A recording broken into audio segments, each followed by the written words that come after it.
Welcome to My Asshole Podcast. Let's get into it. Today is Thursday. We got a beautiful Thursday episode for you guys. It is A Court of Thorns and Roses Day, and we have chapters 23 and 24 on deck for today. Can't wait to get into that. The book's been getting juicy. It's finally getting a spicy on there. So, let's get into that. But before we do, we have a thread to go through. So let's go ahead and get through this thread, and we will hop into our book right after. Today's thread is what happened between you and your ex-best friend that caused the friendship to end. So let's see why you guys are not friends anymore. All right. I was always there for him at the drop of a hat, helped him when his car broke down out of state, drove there to tow his car back over 100 miles, helped him move multiple times, helped him work on his car for nothing more than a quick toke off the bowl in a jam sesh. Then one day I had to move, asked him for some help, and he said, "That's not really how I want to spend my Saturday." We're still buddies, but not friends. Now, anytime he asked me for help, I say, "That's not really how I want to spend my day." Damn. Yo, that's fucked up. When you're willing to go above and beyond for somebody and they're just like, nah, that's not really how I pictured today going. Like, yo, I'm surprised you're still like cool with him. I wouldn't. I'd be like, fuck you, dude. Damn. She had her boyfriend tell us that she passed from COVID when she actually just ran away with him until 4 months later she shows back up because they broke up. That's crazy. Imagine thinking that your friend died and then she just shows back up 4 months later and she's like, "Oh, no, yeah, I actually wasn't dead. I just ran away with my boyfriend. But since we broke up, hey, I'm back." Like, what? How? Bitch, I mourned for you?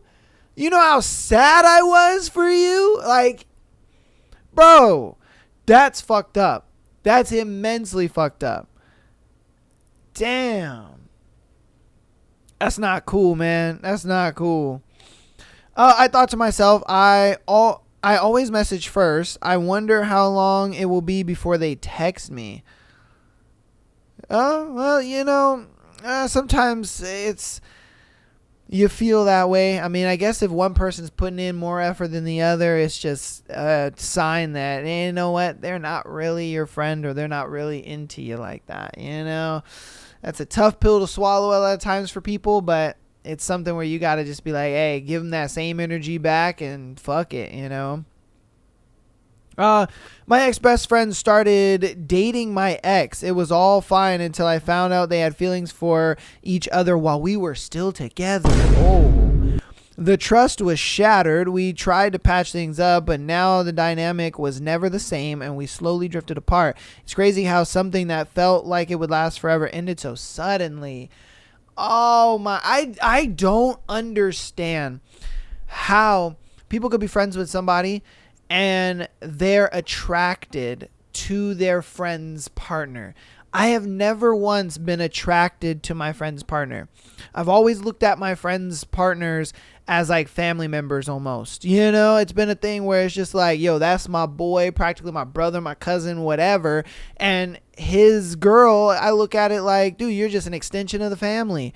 You know what I mean? Like, I couldn't see you sexually. It's just, I've never been in that position. And that's so odd to me, that how people can see like their friends, their long-term friends, and they see their partner and they think, damn, I would love to fuck that girl. Like, what? Like, that's not being a friend, bro.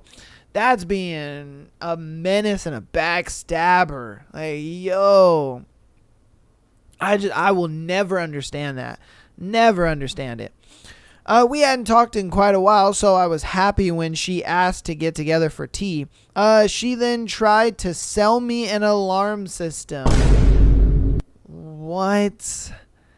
She looked at it like, oh, you're not really my friend, but you can help me out with my job. Damn.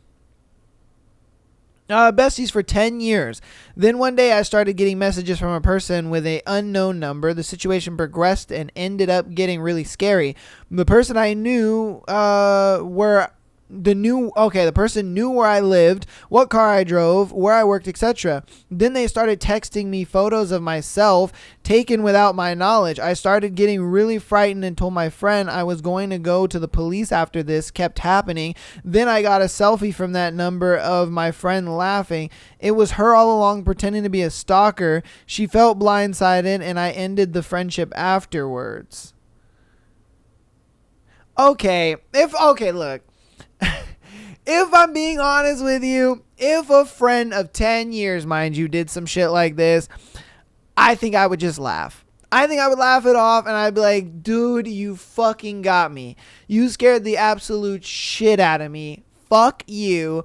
But you're still my friend. You know what I mean? Like, now, if it was a thing where you did the whole catfish thing where I'm thinking like I'm dating some beautiful girl and you know what I mean, I'm all excited about this girl and whatnot, I find out it's you, then yeah, that would probably be something where I'm like, damn, that's kind of fucked up. Why would you know what I mean, do something like that to me?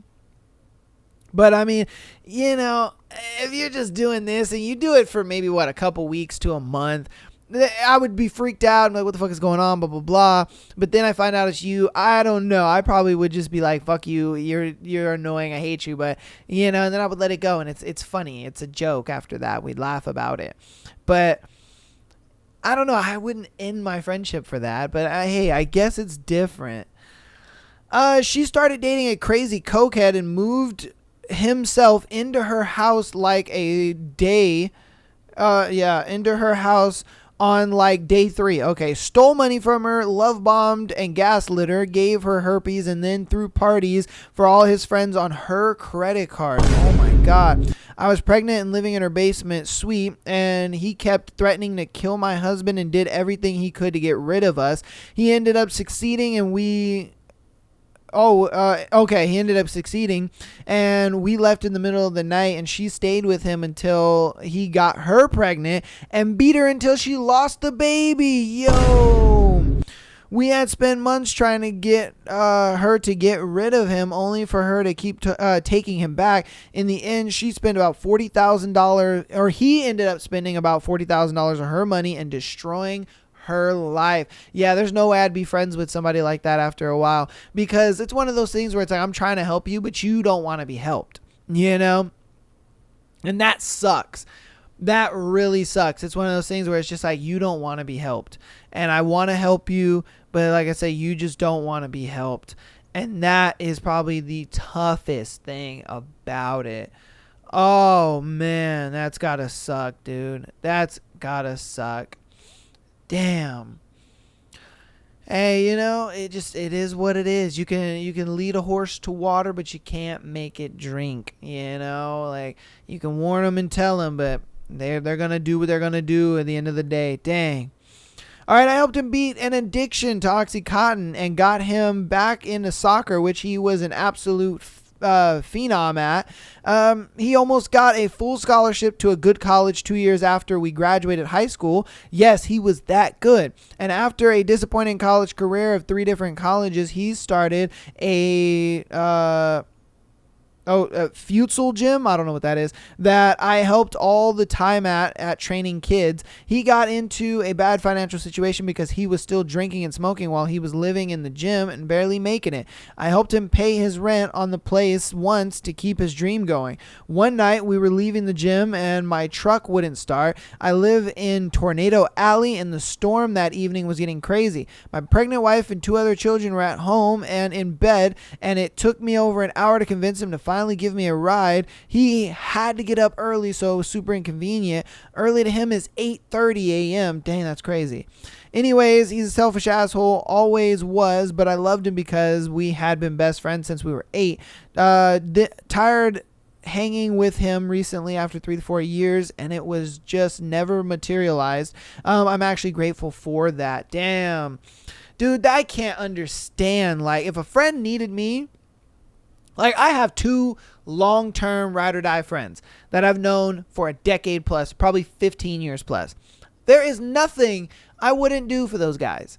You know, if they hit me up and was just like, yo, I'm stuck on the, you know what I mean, on the side of the freeway, man. I need some help, blah, blah, blah. I'd be like, yo, I got you. I'm going to see what I can do. I'll drive down there, whatever. Like, there is nothing I wouldn't do to help them out because they're my homies. You know what I mean? And it's just like, what? Like, this has been your friend forever. Like, he said they were friends since they were 8 years old, and you can't just help him out by picking him up and taking him home. Yeah, like, dude. Or helping him out by getting his car towed or something. Like, that's crazy to me. That's just crazy to me. The fact that, you're not willing to help out like a decade plus long friend. Man, that's just wild to me. All right, what happened between you and your ex-best friend, and why did it end? I wouldn't say that the friendship is over, but it has been a couple of years. He's probably occasionally on Reddit, but I don't care. One of my best friends, and definitely my oldest friend, got married. Wow. He talked about the wedding for months and months, and then he excluded me from being in the wedding. I don't really care. That wasn't the part of his wedding, but as someone's oldest friend that he grew up with, it seemed odd, and so I asked him about it, and he said he would talk with me about it, but he kept putting it off. And eventually, I just didn't come to his wedding. He chickened out from all the simple conversation, and he chose all of his other friends he met in college over me. Damn. Without any explanation, it was disappointing, and I'm not really that upset, but I don't put up with it. Or put up with being treated like that. If you happen to be reading this, or call me or text me. We're not enemies and I don't hate you. I'm just confused and disappointed and would appreciate the conversation you said you were going to have with me. Dude, that sucks. Like, look, I get it. Growing, meeting new people, being friends with new people, but never forget your day ones. And that's one thing. Like, even my two friends that I just mentioned, I've known these guys 10, 15 years plus. Those guys, yeah, they have other friends. Yeah, they have people that they hang out with and are close with and stuff like that. But they've never forgot me. You know what I mean? They've never sat there and just been like, oh, yeah, what's up, man? I remember you. They're like, oh, what's up? Even if I don't talk to them for like a month, 2 months, whatever. It's like we're picking up right where we left off. You know what I mean? And I love those kind of like friendships. I love those kind of, relationships and bonds that you have with people. Just because you grow and you meet other people doesn't mean that you should, get rid of your day one homies. Like, what? Like, I get it. You grow, you know what I mean? You become a different person. You find out new things about yourself, but you should never like leave your day ones behind. That's wild, man. That's just crazy to me. All right. Best friend of 20 years went no contact with me after she got married. Wow. I was there for her when she was raped by her dad. Oh, bruh. Oh, dude, how are you gonna how is somebody gonna be there for you with something like that, and then you just are like, oh, fuck off, we're not friends anymore because you got married? That's big. That's huge. You know what I mean? Like, yo, somebody looking out for you like that? Okay. When she gave birth to all three of her kids, I was there. When her youngest kid was taken by DFCS, I think that's some sort of child protective service, because her boyfriend left a belt buckle shaped bruise on him. I was there for every time some jackass broke her heart. Hell, at her wedding, I kept her kids occupied for hours so she could get prepared in peace.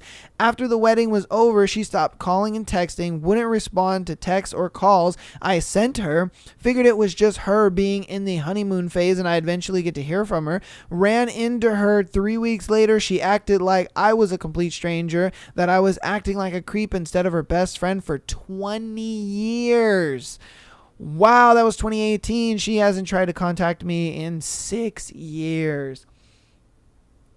I mean, just the fact that you were there for her through the whole grape thing with her dad, that is crazy. That right there would let me know that you're a long-term friend. Like, that's wild. Like, for me, I've been the one in that situation where, you know what I mean, I almost wanted to like end myself type deal, you know? And my friend, he got me out of that. And because of that, I was like, this dude is going to be a long-term friend of mine. You know what I mean? And I'm still friends with that guy till today. He and I, you know, are so busy with life. He's got like 2 kids and dealing with, you know, the stress of all this other stuff. And so, you know, I don't talk to him very often, but I always hit that dude up. You know what I mean? We're the type, like I said, where it's like we don't talk for a while, but then it's just like, bam. But it's in those moments that you know when a person is truly your friend, and you should cherish that person forever, regardless, you know, because they were there for you in the most darkest moment of your life. They could have just been like, sorry about that. You know, I can't help you. But no, they were there for you. And you acted like that. Damn. That's rough. That's rough. 20 years of a friendship and you just threw that away just because you got married? Damn. Oh. All right. Let's see. Okay. I honestly wish I knew, because if it turned out to be something I had done or said, I could have apologized and we would have talked about it, and we would still be in touch and very tight. We had a pretty solid friendship for almost 20 years. I mean, we were each other's best man. We had the same hobbies, like the same nerdy topics, played D&D monthly, and so many other fun outings. Days at Disneyland were always more fun with him there. And then one day he stopped returning my calls, stopped answering letters. Yes, before emails. I'm that old. His wife and I still talked, worked at the same company, but messages passed along through her were ignored. I've attempted numerous times to reach out, especially on his birthday. I still send him a card every year, give him a little recap of what's been going on in my life, and asked him to get back to me when he's ready. I've pretty much resigned resigned myself that he'll not reach out again, but hope springs eternal. Yeah, dang. That must be tough. Like, you have a buddy that you've just been kicking it with for so long, and then they just disappear on you. I wonder what happened. Damn. You know, I really do. I wonder what happened. I wonder why he just dropped you like that.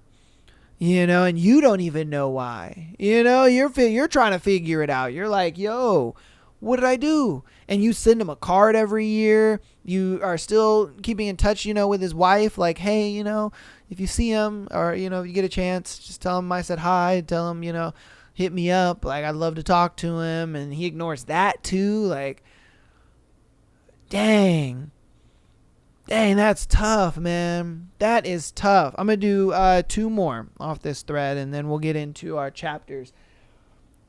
But if you gotten this far in the episode, though, definitely comment a story of you losing a friend, or, you know, a time that you couldn't be friends with somebody anymore. You know, let me know. All right, let's get into our second to last one for this thread. Literally no idea. We met in college in Texas, friends for years. I moved to Colorado. She moved to Ireland and then Japan. I visit her in both countries.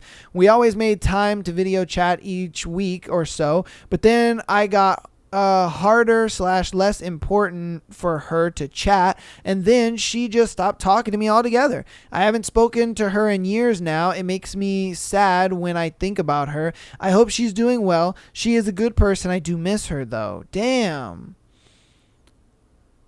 Oh, that sucks.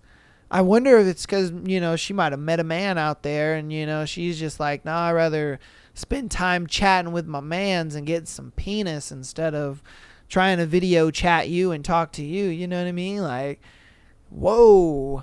And that's got to be a tough thing, you know what I mean? When, like, your best friend moves away and you guys still try to make it work, but eventually it gets to a point where it's just like, I can't do this anymore, you know, and they stop talking to you. It's just, Oh, that hurts. Oh, that hurts. All right, this is going to be our last one for today's thread. What happened between you and your ex-best friend, and how did it end? Oh, geez, I had a really good friend who married a meth addict. God damn. That strained our relationship. He died in a horrific vehicle accident along with two of his friends while they were on the way home from a strip club and were intoxicated. All three of them had young children and wives at home. Next, she got into a relationship with a man old enough to be her grandpa. He was in leadership in a trashy racist biker gang. He basically got with her and then told her that he wanted to be both her and his ex-wife. Wait, what? He basically got with her and then told her that he wanted to be with both her and his ex-wife. Oh, okay. And she chose to stay. Damn.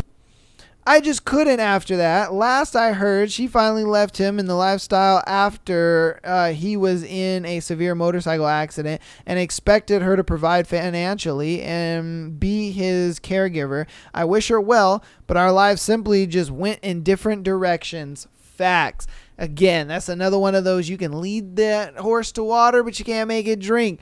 Yeah, that is wild. Damn.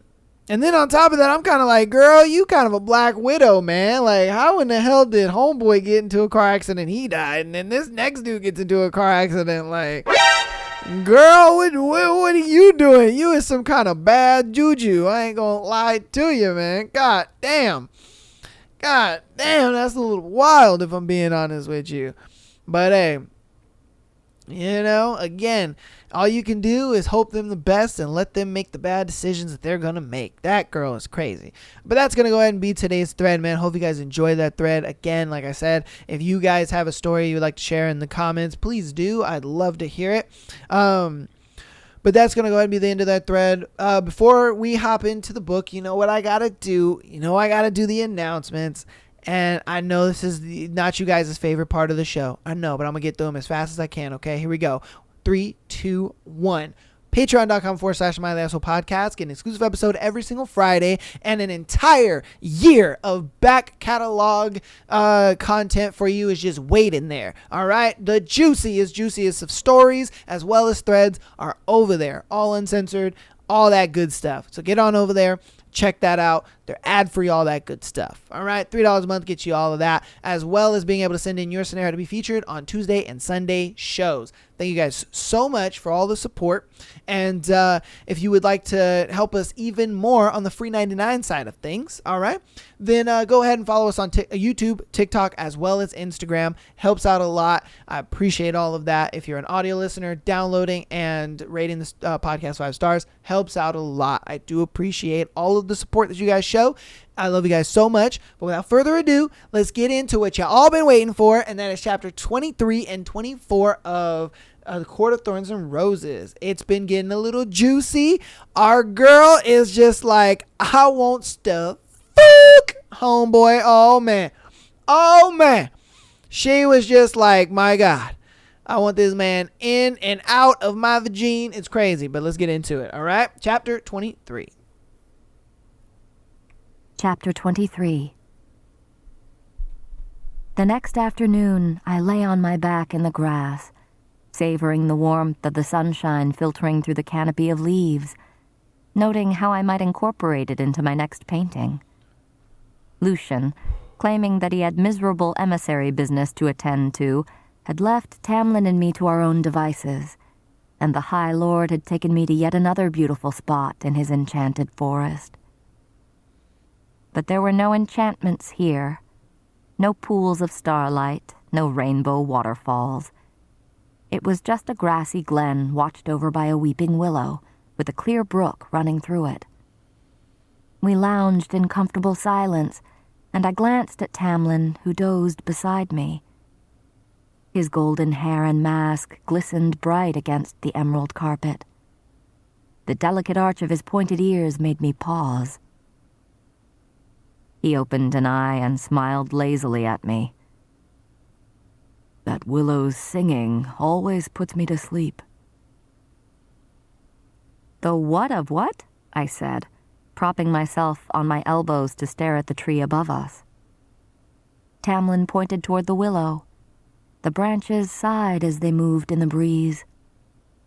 "It sings." "I suppose it sings war camp limericks, too?" He smiled and half sat up, twisting to look at me. "You're human," he said, and I rolled my eyes. "Your senses are still sealed off from everything." I made a face. Just another of my many shortcomings. But the word shortcomings had somehow stopped finding its mark. He plucked a strand of grass from my hair. Heat radiated from my face as his fingers grazed my cheek. "I could make you able to see it," he said. His fingers lingered at the end of my braid, twirling the curl of hair around. "See my world, hear it, smell it." My breathing became shallow as he sat up. "Taste it." His eyes flicked to the fading bruise on my neck. "How?" I asked, heat blooming as he crouched before me. "Every gift comes with a price." I frowned, and he grinned. "A kiss." "Absolutely not." But my blood raced, and I had to clench my hands in the grass to keep from touching him. "Don't you think it puts me at a disadvantage to not be able to see all this?" "I'm one of the High Fae. We don't give anything without gaining something from it."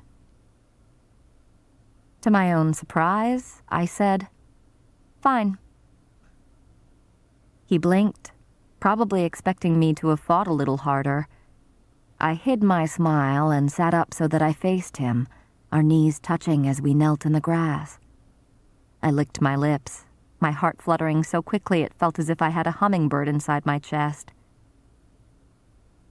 "Close your eyes," he said, and I obeyed, my fingers grappling onto the grass. The birds chattered and the willow branches sighed. The grass crunched as Tamlin rose up on his knees. I braced myself at the brush of his mouth on one of my eyelids, then on the other. He pulled away, and I was left breathless, the kisses still lingering on my skin. The singing of birds became an orchestra, a symphony of gossip and mirth. I'd never heard so many layers of music, never heard the variations and themes that wove between their arpeggios, and beyond the bird song there was an ethereal melody, a woman, melancholy and weary. The willow. Gasping, I opened my eyes. The world had become richer, clearer. The brook was a near-invisible rainbow of water that flowed over stones as invitingly smooth as silk. The trees were clothed in a faint shimmer that radiated from their centers and danced along the edges of their leaves. There was no tangy metallic stench. No, the smell of magic had become like jasmine, like lilac, like roses. I would never be able to paint it, the richness, the feel, maybe fractions of it, but not the whole thing. Magic. Everything was magic, and it broke my heart. I looked to Tamlin, and my heart cracked entirely. It was Tamlin, but not. Rather, it was the Tamlin I'd dreamed of. His skin gleamed with a golden sheen, and around his head glowed a circlet of sunshine. And his eyes? Not merely green and gold, but every hue and variation that could be imagined, as though every leaf in the forest had bled into one shade. This was a High Lord of Prythian. Devastatingly handsome, captivating, powerful beyond belief. My breath caught in my throat as I touched the contours of his mask. The cool metal bit into my fingertips, and the emerald slipped against my calloused skin. I lifted my other hand and gently grasped either side of the mask. I pulled lightly. It wouldn't move. He began smiling as I pulled again, and I blinked, dropping my hands. Instantly, the golden, glowing Tamlin vanished, and the one I knew returned. I could still hear the singing of the willow and the birds, but... Why can't I see you anymore? Because I willed my glamour back into place. Glamour for what? To look normal. Or as normal as I can look with this damned thing, he added, gesturing to the mask. Being a High Lord, even one with limited powers, comes with physical markers, too. It's why I couldn't hide what I was becoming from my brothers, from anyone. It's still easier to blend in. But the mask truly can't come off? I mean, are you sure there's no one who knows how to fix what the magic did that night? Even someone in another court? I don't know why the mask bothered me so greatly. I didn't need to see his entire face to know him. I'm sorry to disappoint you. I just want to know what you look like. I wondered when I'd grown so shallow. What do you think I look like? I tilted my head to the side. A strong, straight nose, I said, drawing from what I'd once tried to paint.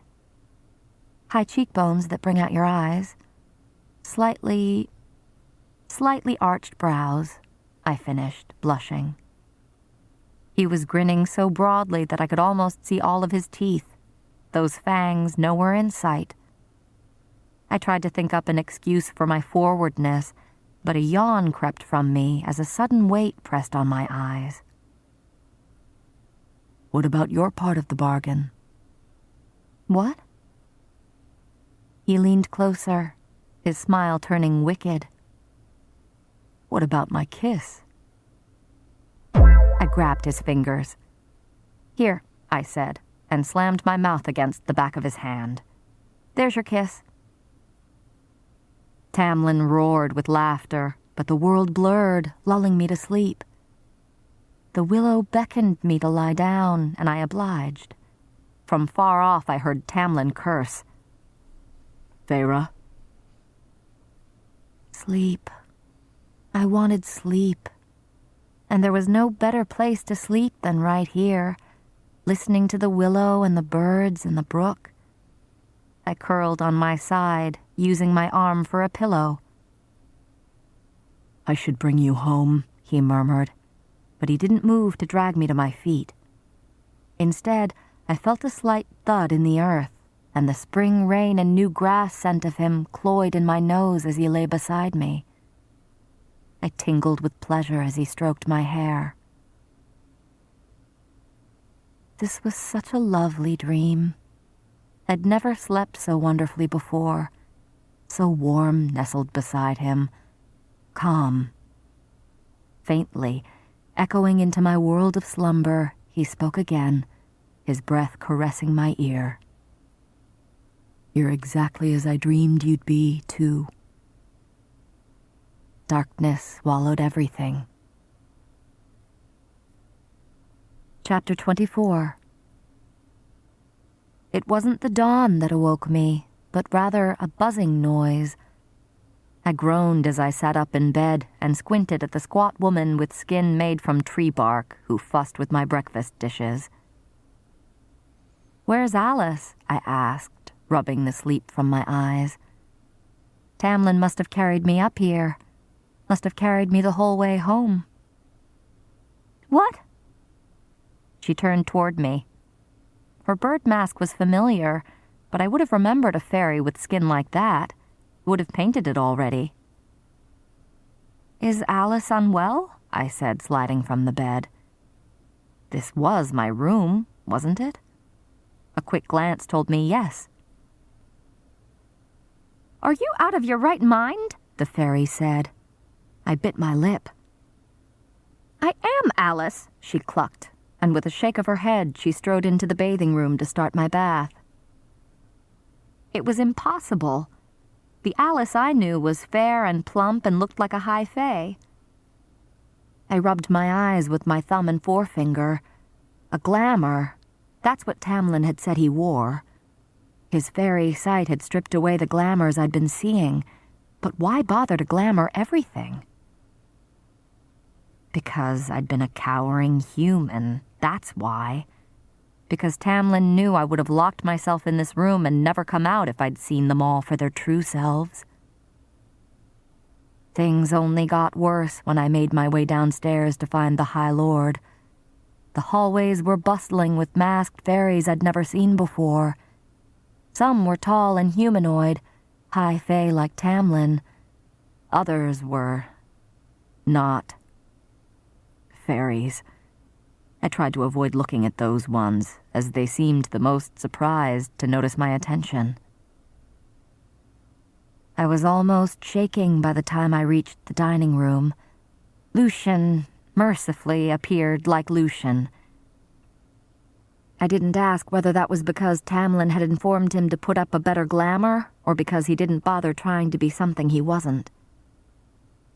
Tamlin lounged in his usual chair, but straightened as I lingered in the doorway. "What's wrong?" "There are a lot of people, fairies, around. When did they arrive?" I'd almost yelped when I looked out my bedroom window and spotted all the fairies in the garden. Many of them, all with insect masks, pruned the hedges and tended the flowers. Those fairies had been the strangest of all, with their iridescent buzzing wings sprouting from their backs. And, of course, then there was the green and brown skin, and their unnaturally long limbs, and... Tamlin bit his lip as if to keep from smiling. "They've been here all along." But I didn't hear anything." "Of course you didn't," Lucian drawled, and twirled one of his daggers between his hands. "We made sure you couldn't see or hear anyone but those who were necessary." I adjusted the lapels of my tunic. "So you mean that when I ran after the puka that night—" "You had an audience," Lucian finished for me. I thought I'd been so stealthy. Meanwhile, I'd been tiptoeing past fairies who had probably laughed their heads off at the blind human following an illusion. Fighting against my rising mortification, I turned to Tamlin. His lips twitched, and he clamped them tightly together, but the amusement still danced in his eyes as he nodded. "It was a valiant effort." "But I could see the Naga, and the puka and the Suriel, and that fairy whose wings were ripped off," I said, wincing inwardly. "Why didn't the glamour apply to them?" His eyes darkened. "They're not members of my court," Tamlin said, "so my glamour didn't keep a hold on them. The puka belongs to the wind and weather and everything that changes. And the Naga, they belong to someone else." "I see," I lied, not quite seeing at all. Lucian chuckled, sensing it, and I glared sidelong at him. "You've been noticeably absent again." He used the dagger to clean his nails. "I've been busy. So have you, I take it." "What's that supposed to mean?" I demanded. "If I offer you the moon on a string, will you give me a kiss, too?" "Don't be an ass," Tamlin said to him with a soft snarl, but Lucian continued laughing, and was still laughing when he left the room. Alone with Tamlin, I shifted on my feet. "So if I were to encounter the Atter again," I said, mostly to avoid the heavy silence, "would I actually see it?" "Yes, and it wouldn't be pleasant." "You said it didn't see me that time, and it certainly doesn't seem like a member of your court," I ventured. "Why?" "Because I threw a glamour over you when we entered the garden," he said simply. "The Atter couldn't see, hear, or smell you." His gaze went to the window beyond me, and he ran a hand through his hair. I've done all I can to keep you invisible to creatures like the Atter, and worse. The Blight is acting up again, and more of these creatures are being freed from their tethers. My stomach turned over. If you spot one, Tamlin continued, even if it looks harmless but makes you feel uncomfortable, pretend you don't see it. Don't talk to it. If it hurts you, the results wouldn't be pleasant for it or for me. You remember what happened with the Naga. This was for my own safety, not his amusement. He didn't want me hurt. He didn't want to punish them for hurting me, even if the Naga hadn't been part of his court. Had it hurt him to kill them? Realizing he waited for my answer, I nodded. The Blight is growing again? So far, only in the other territories. You're safe here. It's not my safety I'm worried about. Tamlin's eyes softened, but his lips became a thin line as he said, It'll be fine. Is it possible that the surge will be temporary? A fool's hope. Tamlin didn't reply, which was answer enough. If the Blight was becoming active again, I didn't bother to offer my aid. I already knew he wouldn't allow me to help with whatever this conflict was. But I thought of that painting I'd given him, about what he'd said about it, and wished he would let me in anyway. The next morning, I found a head in the garden. A bleeding male high fae head, spiked atop a fountain statue of a great heron flapping its wings. The stone was soaked in enough blood to suggest that the head had been fresh when someone had impaled it on the heron's upraised bill. I had been hauling my paints and easel out to the garden to paint one of the beds of irises when I stumbled across it. My tins and brushes had clattered to the gravel. I didn't know where I was as I stared at that still screaming head, the brown eyes bulging, the teeth broken and bloody. No mask, so he wasn't a part of the spring court. Anything else about him I couldn't discern. His blood was so bright on the gray stone, his mouth open so vulgarly. I backed away a step and slammed into something warm and hard. I whirled, hands rising out of instinct, but Tamlin's voice said, It's me. And I stopped cold. Lucian stood beside him, pale and grim. Not Autumn Court, Lucian said. I don't recognize him at all. Tamlin's hands clamped on my shoulders as I turned back toward the head. Neither do I. A soft, vicious growl laced his words, but no claws pricked my skin as he kept gripping me. His hands tightened, though, while Lucian stepped into the small pool in which the statue stood, striding through the red water until he peered up at the anguished face. They branded him behind the ear with a sigil, Lucian said, swearing. A mountain with 3 stars. Night Court, Tamlin said too quietly. The Night Court, the northernmost bit of Prithian, if I recalled the mural's map correctly. A land of darkness and starlight. Why would they do this? I breathed. Tamlin let go, coming to stand at my side as Lucian climbed the statue to remove the head. I looked toward a blossoming crabapple tree instead. The Night Court does what it wants, Tamlin said. They live by their own codes, their own corrupt morals. They're all sadistic killers, Lucian said. I dared a glance at him. He was now perched on the heron's stone wing. I looked away again. They delight in torture of every kind, and would find this sort of stunt to be amusing. Amusing, but not a message? I scanned the garden. "Oh, it's a message," Lucian said, and I cringed at the thick, wet sounds of flesh and bone on stone as he yanked the head off. I'd skinned enough animals, but this... Tamlin put another hand on my shoulder. "To get in and out of our defenses, to possibly commit the crime nearby with the blood this fresh..." A splash as Lucian landed in the water again. "It's exactly what the High Lord of the Night Court would find amusing, the bastard." I gauged the distance between the pool and the house. 60, maybe 70 feet. That's how close they'd come to us. Tamlin brushed a thumb against my shoulder. "You're still safe here. This was just their idea of a prank." "This isn't connected to the Blight?" I asked. "Only in that they know the Blight is again awakening, and want us to know they're circling the spring court like vultures should our wards fall further."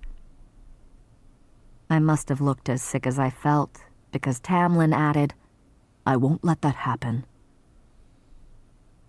I didn't have the heart to say that their masks made it fairly clear that nothing could be done against the Blight. Lucian splashed out of the fountain, but I couldn't look at him, not with the head he bore, the blood surely on his hands and clothes. "They'll get what's coming to them soon enough. Hopefully the Blight will wreck them too." Tamlin growled at Lucian to take care of the head, and the gravel crunched as Lucian departed. I crouched to pick up my paints and brushes, my hands shaking as I fumbled for a large brush. Tamlin knelt next to me, but his hands closed around mine, squeezing. "You're still safe," he said again. The Suriel's command echoed through my mind. "Stay with the High Lord, human. You will be safe." I nodded. "It's court posturing," he said. "The Night Court is deadly, but this was only their lord's idea of a joke. Attacking anyone here, attacking you, would cause more trouble than it's worth for him. If the Blight truly does harm these lands, and the Night Court enters our borders, we'll be ready." My knees shook as I rose. Fairy politics, fairy courts. Their idea of jokes must have been even more horrible when we were enslaved to you all. They must have tortured us whenever they liked. Must have done such unspeakable, awful things to their human pets. A shadow flickered in his eyes. "Some days, I'm very glad I was still a child when my father sent his slaves south of the wall. What I witnessed then was bad enough." I didn't want to imagine. Even now, I still hadn't looked to see if any hints of those long-ago humans had been left behind. I did not think 5 centuries would be enough to cleanse the stains of the horrors that my people had endured. I should have let it go. Should have, but couldn't. "Do you remember if they were happy to leave?" Tamlin shrugged.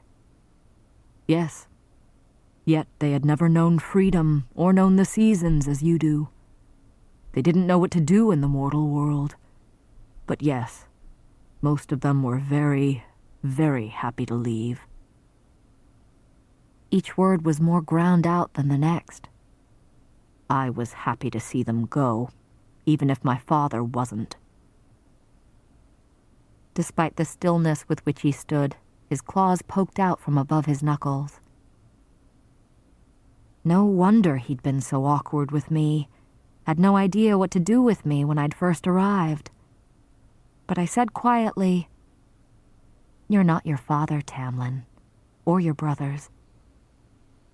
He glanced away, and I added, "You never made me feel like a prisoner. Never made me feel like little more than chattel."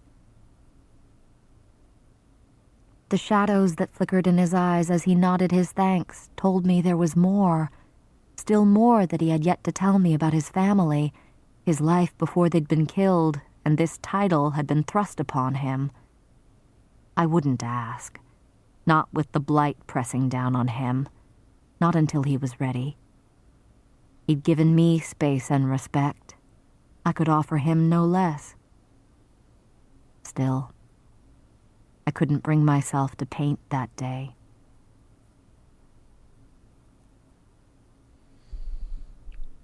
All right. Well, that was chapters 23 and 24 of A Court of Thorns and Roses. Hope you guys enjoyed that. Hope you guys enjoyed today's episode as well as the thread. Man, oh man. Oh man. Oh man. When is Feyre and Tamlin going fuck?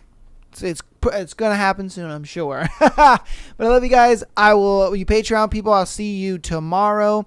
And everybody else, I'll see you on Sunday. So if you guys don't remember or you haven't listened to previous episodes, I will be doing Sunday episodes every other Sunday. So that's how we're going to be doing Sunday episodes from here on out.